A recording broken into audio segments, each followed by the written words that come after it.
Assalamualaikum warahmatullahi wabarakatuh.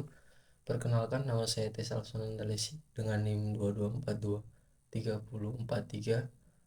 Saya dari program studi ekonomi Islam.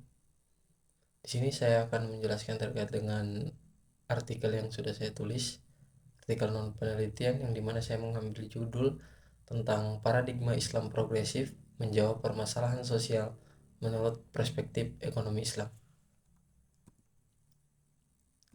Nah, kita masuk pada pendahuluan. Sini bagaimana ekonomi Islam ini menjawab terkait dengan eh, permasalahan-permasalahan sosial yang ada, khususnya pada kemiskinan itu sendiri.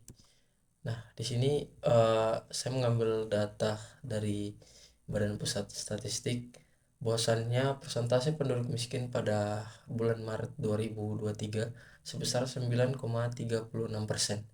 Kini menurun 0,21% terhadap September 2022 dan menurun lagi 0,18% terhadap Maret 2022. Jumlah penduduk miskin di Indonesia sendiri pada tahun 2022, lebih tepatnya pada bulan September, ini mencapai 26,36 juta orang.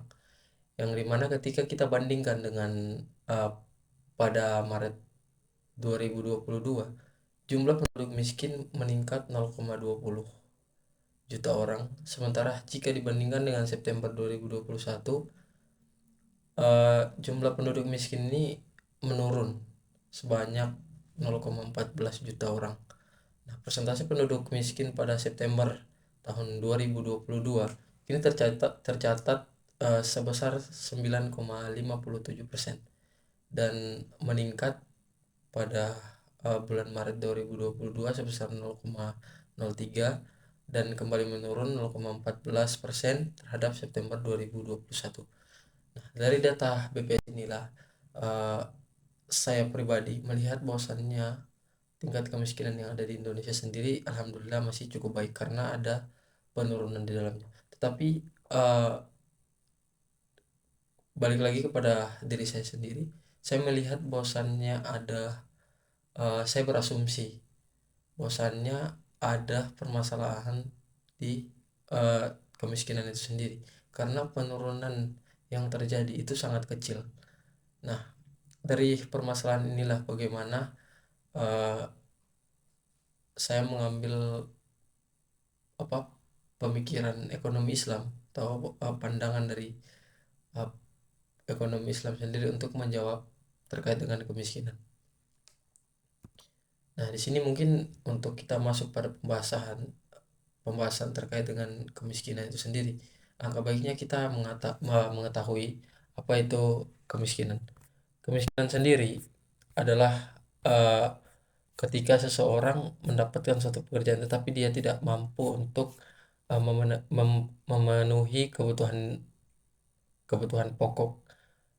Nah, kemiskinan sendiri di masyarakat memang merupakan sebuah hal yang paling ditakutkan oleh setiap pemerintah, baik di setiap negara, bukan hanya di Indonesia, tetapi di negara-negara lain juga. Karena apabila di dalam sebuah negara masih ditemukan rakyatnya yang masih miskin, maka pekerjaan rumah atau pekerjaan dari pemerintah itu sendiri akan semakin kompleks. Di sini eh, ini bisa dijelaskan dengan beberapa alasan berikut. Mungkin misalnya tanggung jawab sosial. Nah, pemerintah dia memiliki tanggung jawab untuk bagaimana memastikan kesejahteraan warganya atau kesejahteraan masyarakat.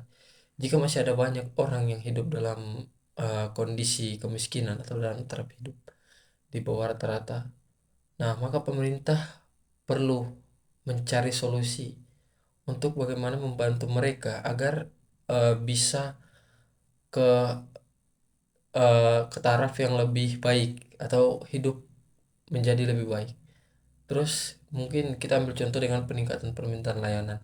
Nah, orang yang hidup dalam kemiskinan mungkin dia membutuhkan bantuan dari pemerintah dalam berbagai aspek, misalnya layanan kesehatan, terus pendidikan ataupun bantuan sosial, yang dimana hal ini dapat membuat pemerintah harus meningkatkan atau menyediakan lebih banyak layanan untuk memenuhi kebutuhan tersebut.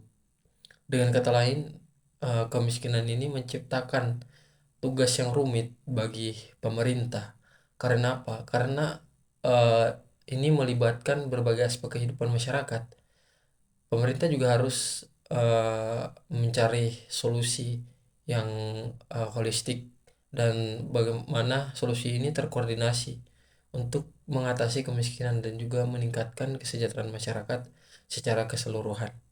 Terus kita masuk pada apa sih faktor penyebab kemiskinan? Nah, di dalam Al-Quran dijelaskan bahwasannya faktor penyebab kemiskinan yang dialami umat manusia yaitu adanya rasa malas dan tidak mau sungguh-sungguh di dalam berusaha, boros dan juga berlebih-lebihan, kikir bahkan enggan berbagi dengan sesama, serakah dan lain sebagainya untuk dalam mencari harta sehingga memunculkan kerusakan di muka bumi. Dan sistem dan struktur yang dibangun pada suatu masyarakat yang jauh dari nilai-nilai keadilan dan penuh dengan diskriminasi dan eksploitasi. Kita sebagai orang yang beragama, sebagai agama Islam, kita percaya bahwasannya rezeki ini sudah ditentukan. Tapi bagaimana walaupun rezeki ini sudah ditentukan oleh Allah Subhanahu wa taala, kita sebagai manusia pun harus berikhtiar atau mencari pekerjaan. Bahkan eh, di dalam Al-Quran sudah dijelaskan bahwasannya dalam Quran surat An-Nazm ayat 39 kita diminta untuk seseorang, rezeki seseorang itu eh, didapatkan dari apa yang dia usahakan. Nah, di sini ketika kita mau berusaha dan kita tidak malas-malasan dalam mencari pekerjaan, maka kita dapat menjemput rezeki yang sudah disiapkan, gitu. Ya, mungkin next terkait dengan apa itu Islam progresif. Islam progresif sendiri adalah terwujudnya masyarakat Islam yang progresif dan juga menjadi Islam yang rahmatan lil alamin. Islam progresif sendiri dia memiliki salah satu ciri khas, yaitu pembebasan hak-hak kemanusiaan. Di sini kenapa saya mengambil Islam progresif untuk menjawab, karena salah satu ciri khas itu yang yakni membebaskan hak-hak setiap individu.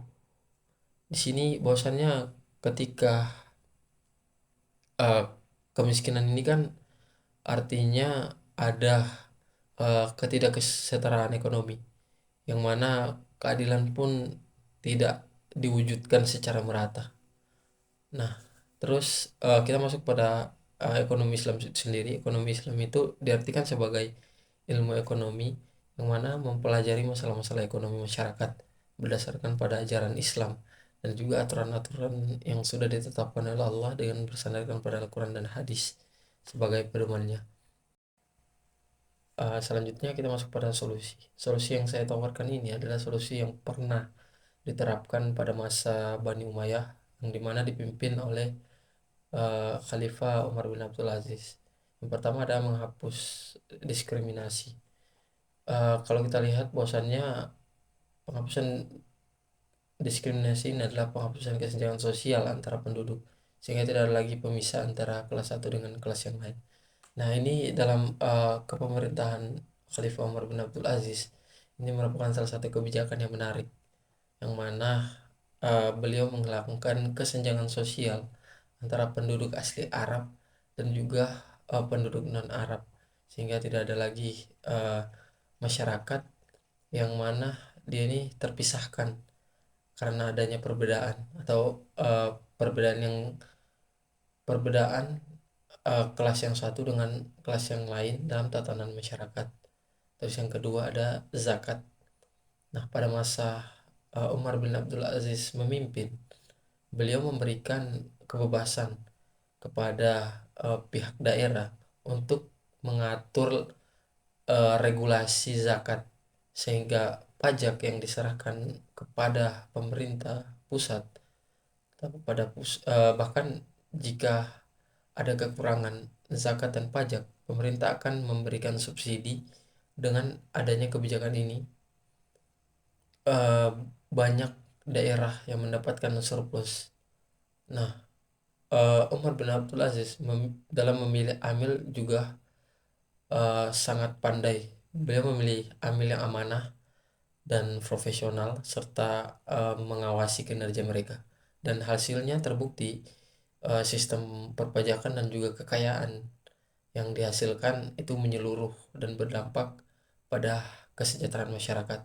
Mungkin hal ini bisa kita terapkan di negara kita sendiri. Terus kebijakan selanjutnya itu ada administrasi. Nah, dalam administrasi, strategi yang diambil terbagi menjadi dua. Yang mana yang pertama ada penataan ulang administrasi. Nah, ini adalah bagian vital. Karena apa? Karena ia menyadari pentingnya kesehatan sebagai upaya untuk menghasilkan kebijakan yang proporsional dan tepat sasaran, yang mana ini sesuai dengan syariat. Terus yang kedua, ada reformasi pengelolaan harta negara. Jadi di masa Bani Umayyah ini banyak terjadinya konflik terkait dengan sekte dan juga golongan. Nah, persoalan sosial politik ini menyebabkan keuangan publik yang dikelola itu degradasi. Nah, belum lagi pengelolaan yang dilakukan tidak kompeten yang menyebabkan kezaliman dalam mengelola kas negara. Terus selanjutnya ada pertanian. Nah, jika Khalifah Umar bin Abdul Aziz itu melarang untuk menjual tanah hasil garapan agar tidak terjadi eh, penguasaan lahan dan juga rakyat mendapat hak untuk mencari penghasilan. Ketika seorang kaum muslimin menggarap sawah harus mem- membutuhkan perizinan dari negara pada waktu itu, yang dimana ini yaitu dengan cara menyewa tanah dari salah satu lembaga, pada waktu itu Baitul Mal, dengan jangka waktu tertentu dengan membayar biaya sewa sebesar kharaj yang sudah ditentukan. Umar juga membangun kanal-kanal irigasi. Nah, kemudian langkah yang dilakukan ini supaya proses dalam bertani tidak hanya mengharapkan atau bergantung pada hujan saja. Terus yang terakhir ada kharaj dan jizyas. Nah, keberhasilan Umar II ini dalam mengelola pertanian linear dengan kesuksesannya dalam memperoleh pemasukan besar dari sektor kharaj. Nah, tidak perlu diragukan lagi ya, sebuah pemasukan terbesar pada masa Umar bin Abdul Aziz dengan pemasukan negara yang melimpah, dan di Khurasan dan Asia Tengah itu sampai dibebaskan. Mualafnya ini dibebaskan dari pungutan jizyas. Nah, eh, mungkin sekian terkait pemaparan presentasi saya terkait dengan artikel dan penelitian. Kurang lebihnya mohon maaf. Wabillahi taufiq wal hidayah. Wassalamualaikum warahmatullahi wabarakatuh.